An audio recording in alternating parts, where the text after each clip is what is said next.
When we look back at the automotive landscape of the 1980s, it is easy to get distracted by the wedges and the wings. It was a decade defined by excess, where the poster cars on every teenager's wall were shouting for attention. You had the Lamborghini Countach, a car that looked like a spaceship but was nearly impossible to drive, and the Ferrari Testarossa, which was more about Miami Vice style than track day performance.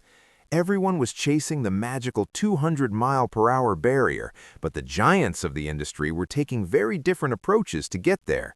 Porsche had the 959, a technological marvel filled with computers and all-wheel drive, and Ferrari was preparing the F40, a stripped-out race car for the street. But while these titans were fighting for the crown, a small garage in the Bavarian town of Pfaffenhausen was quietly building something that would embarrass them both. It is a real shame that when people think of the fastest car of the 1980s, they often skip right over the RUF CTR. Maybe it's because at first glance it looks like just another Porsche 911.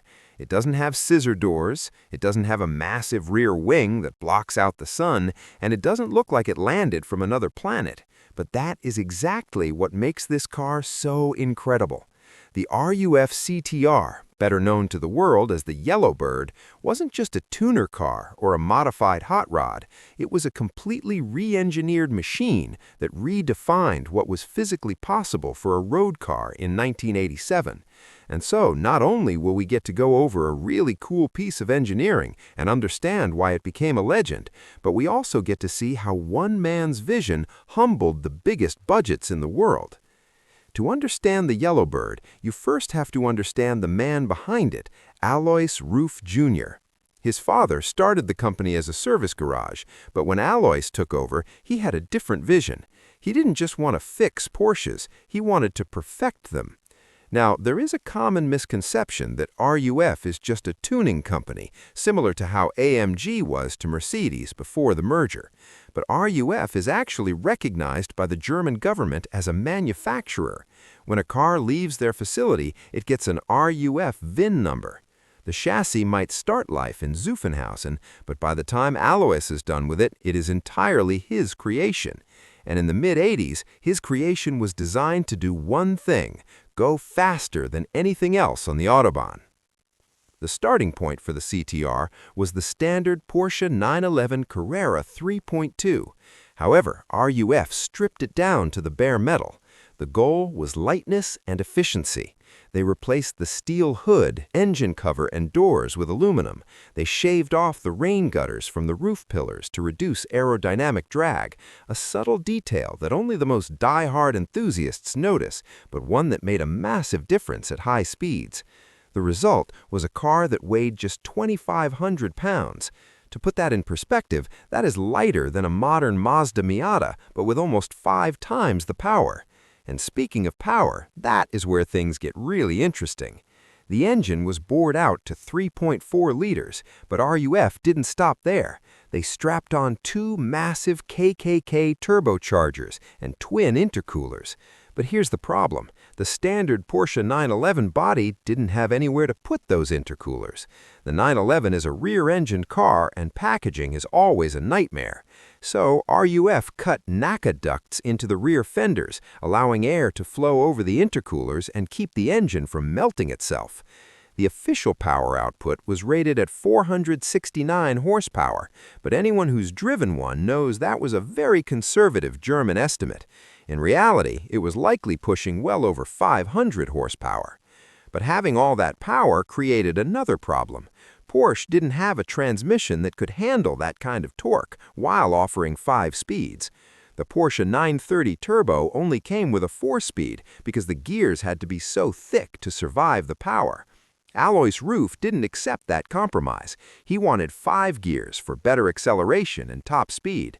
So he designed and built his own 5-speed manual transmission from scratch. That is the level of dedication we're talking about here.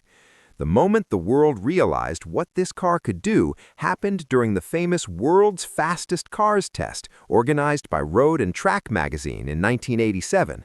They gathered the best of the best, the Ferrari Testarossa, the Lamborghini Countach, and the Porsche 959.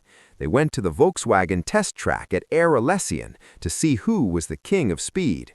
The Ferrari hit 185 miles per hour. The Porsche 959, the most advanced car of its era, hit 97 miles per hour. Then the bright yellow RUF CTR went out. It didn't just break the 200-mile-per-hour barrier, it smashed it, recording a top speed of 211 miles per hour.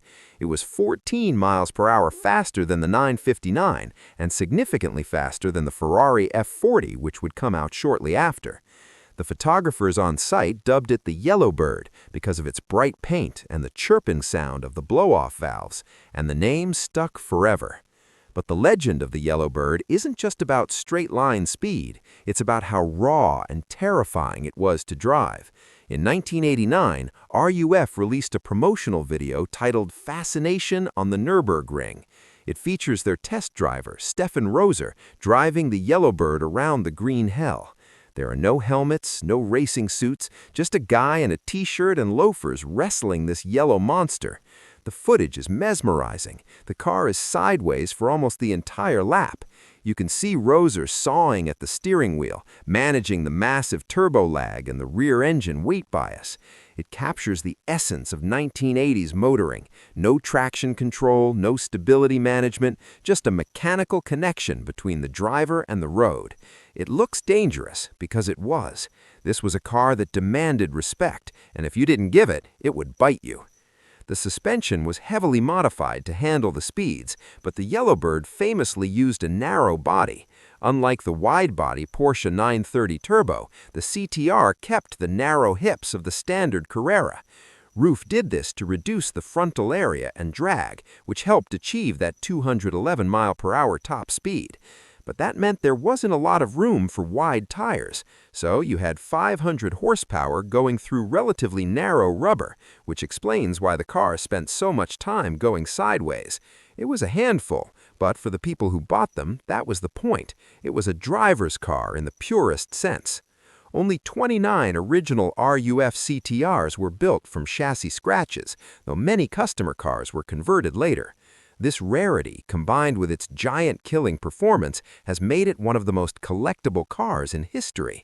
In 2024, seeing a real Yellowbird is an event. It represents a time when a small company could out-engineer the biggest corporations in the world just by being smarter and more focused. It didn't need a massive marketing budget or a Formula One team, it just needed a wind tunnel, some aluminum, and a lot of boost. Looking back, the RUF CTR Yellowbird is the ultimate sleeper. Sure, it's bright yellow, but to the untrained eye, it's just an old Porsche.